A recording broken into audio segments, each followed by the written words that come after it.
Selamat di Gunung Slamet. Saya Nina. Ini kisah kami.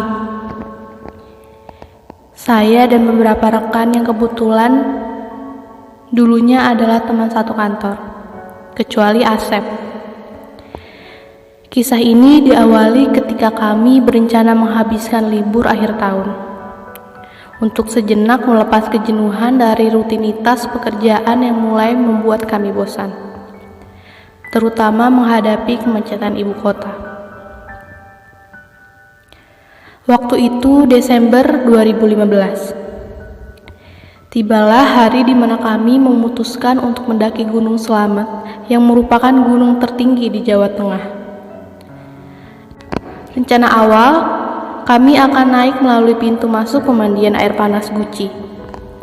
Tapi entah kenapa, pagi itu ketika kami sampai, mobil elf yang kami tumpangi diminta untuk berputar arah, yang kami sendiri tidak tahu diarahkan kemana.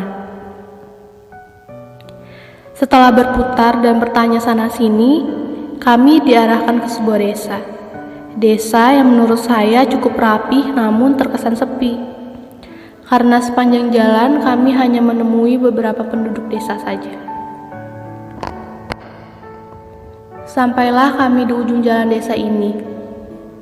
Kami memarkirkan mobil yang kami sewa di sebuah tanah lapang yang sepertinya sebuah kebun milik warga. Kami sempat kebingungan karena ketika kami turun kami tidak melihat pos pendaftaran seperti yang terdapat pada jalur resmi pada umumnya. Yang terlihat hanya rumah-rumah penduduk saja, yang sepi seperti tak berpenghuni. Sempat beberapa lama kami hanya terdiam karena tidak tahu harus kemana. Tidak ada orang atau penduduk desa yang bisa kami tanya. Supir yang mengantar kami pun bingung, karena sepertinya ini juga kali pertama mereka mengantar pendaki yang lewat jalur ini. Syukurlah tak berapa lama kami langsung diarahkan ke sebuah rumah yang tidak jauh dari tempat kami memarkirkan mobil. Dan kami langsung bergegas mengemasi barang-barang. Tibalah kami di sebuah rumah berwarna biru muda yang sudah samar warna catnya. Dukuh Liwung. Itu pertama kali yang kami baca. Sebuah papan nama tertancap di atas depan rumah ini. Jujur, saya pribadi tidak mengenal jalur ini. Maklum, saya ini bukan pendaki profesional, hanya hobi menikmati alam.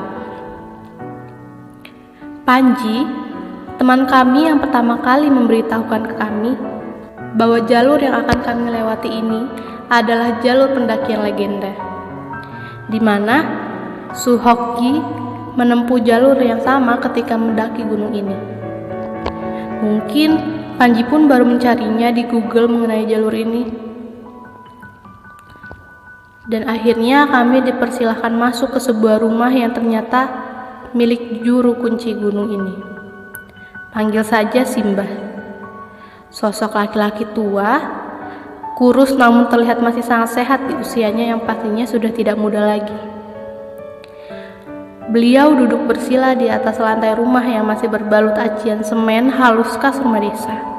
Dengan senyumnya Simbah menyambut kedatangan kami yang hanya satu-satunya tamu di rumah ini pada hari itu. Kami bertujuh, 5 laki-laki dan 2 perempuan, termasuk saya dan teman saya Widi.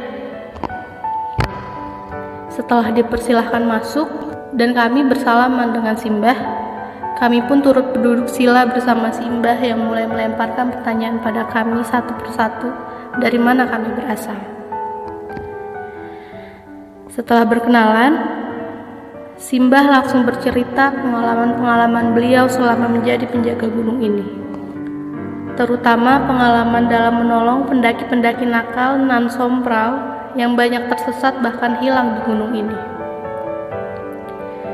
Deg-degan tapi kami tetap menyimak cerita demi cerita yang dituturkan Simbah. Mulai dari yang hilang berhari-hari sampai yang tidak bisa diselamatkan. Kami tahu tujuan beliau menceritakan itu semua bukan untuk menakut-nakuti kami, tapi untuk dijadikan pelajaran agar tidak berlaku seenaknya di gunung ini atau di tempat lain dimanapun kami berada. Sekilas pasti terlihat ketakutan di wajah kami yang tidak menyangka bahwa kami akan melewati jalur ini. Tahu namanya saja tidak. Nggak pernah kepikiran kami benar-benar seperti disesatkan. Tetapi Simbah coba menenangkan, namun suaranya terdengar berat. Sehingga kami tahu bahwa sejujurnya jalur ini memang angker untuk dilewati. Setelah cerita panjang lebar dan meneguk teh hangat yang disediakan oleh istri Simbah, dan suasana sudah mencair dari cerita-cerita horor yang dituturkan sebelumnya. Pertanyaan terakhir Simbah adalah, siapa di antara saya dan Widi yang sedang haid? Atau waktu haidnya sudah dekat? Sempat saling lirik, namun alhamdulillah saya baru selesai masa itu. Tetapi tidak dengan Widi. Sepertinya dia akan haid dalam waktu dekat. Simbah lalu memberikan kami sebuah bungkusan berbalut kain putih yang berisikan kemenyan. Kami sempat bingung.